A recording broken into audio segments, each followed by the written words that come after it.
স্বাগতম জনাইছো মোৰ অন্য এটি ভিডিঅ'লৈ আৰু আজি শিৱ পূজা আৰু সেই কাৰণে ভাবিলো শিৱ পূজাৰ কিছু অংশ আপোনালোকৰ লগত শ্বেয়াৰ কৰিম ভগৱান শিৱই যাতে সকলোৰে মনৰ কামনা পূৰ কৰে আৰু তেওঁ মানে সোনকালে তুষ্ট হোৱা ভগৱান গতিকে সকলোৱে শিৱ পূজা কৰে আৰু ময়ো বহুত শিৱ ভক্ত গতিকে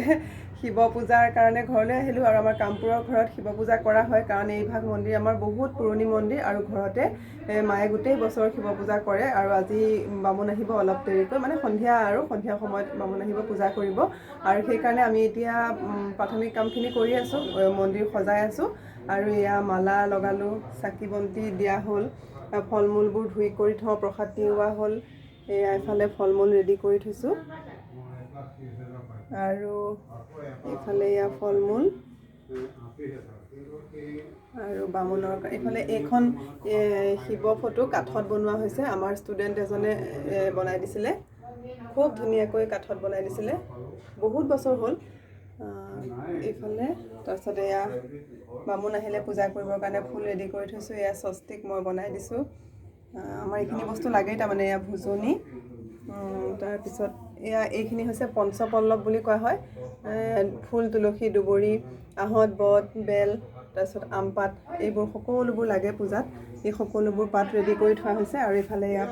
পূজাৰ প্ৰসাদ ৰেডি কৰি থোৱা হৈছে চাই থাকিব ভিডিঅ'টো শেষলৈকে আৰু শেষত জনাব কেনেকুৱা পালে তেনেহ'লে আমি এতিয়া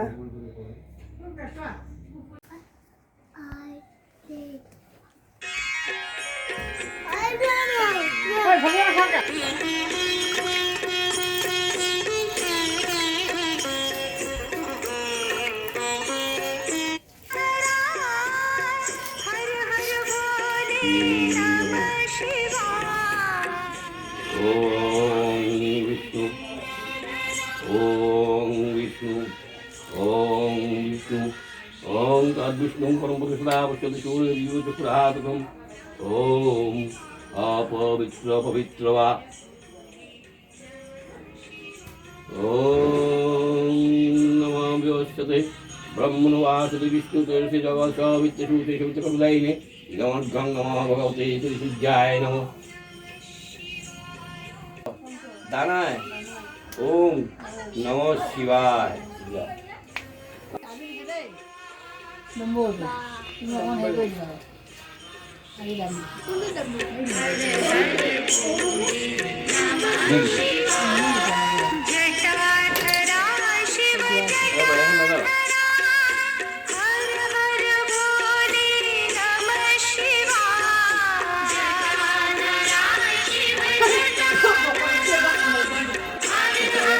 ৰেডি কৰিছোঁ ইয়াত খিচিৰি চব্জি তাৰপিছত এইখিনি মছলা আৰু এইটো নাৰিকলৰ চাটনি মই আপোনালোকক এটা ভিডিঅ' দিম বুলি ভাবি আছিলোঁ এই নাৰিকল তাৰপিছত দেখুৱাইছোঁ ভালকৈ বস্তুটো এনেকৈ আছে যে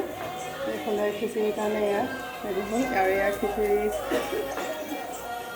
থোৱা হৈছে আৰু এইফালে কেৰাহী এইফালে খিচিৰি মছলা এয়া ভাজি থকা হৈছে এয়া সকলো দি একেলগে ভাজি থকা হৈছে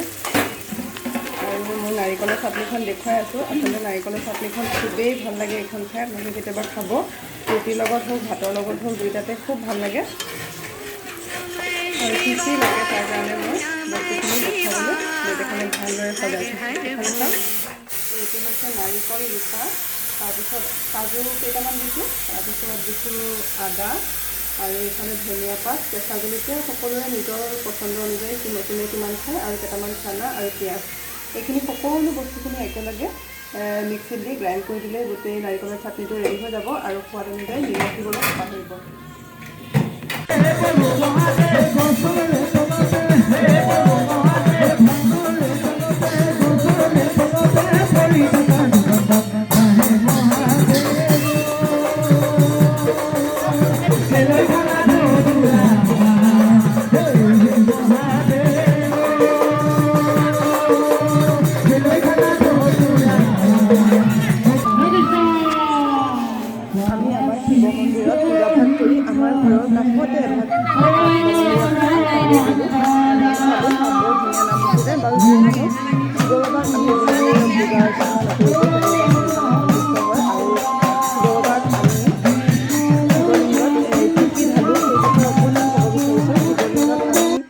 যদি পঢ়া শুনাৰ বাবে গাখীৰত মৌ মিলাই দিওঁ তেনেহ'লে তেওঁ সোনকালে সন্তুষ্ট হয় বুলি কয়। আৰু ধন বৃদ্ধিৰ বাবে শিৱলিংগত চাউল দিব লাগে আৰু গংগাজল দিলে মোক্ষ প্ৰাপ্তি হয় বুলি কোৱা হয় আৰু ঘিউ দিলে স্বাস্থ্য ভালে থাকে।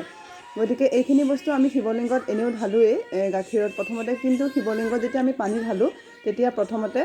শিৱলিংগটো চাফা কৰি ল'ব লাগে।